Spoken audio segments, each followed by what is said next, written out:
Panahon na ng pagbabago, dahil sa ito ay kinakailangan.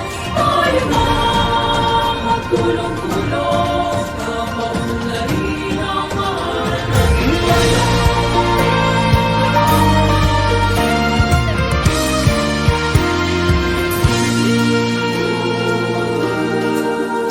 Panahon na ng pagbabago, dahil sa ito ay kinakailangan. Tayo na magtulong-tulong na paunlarin ang mahal natin ngayon.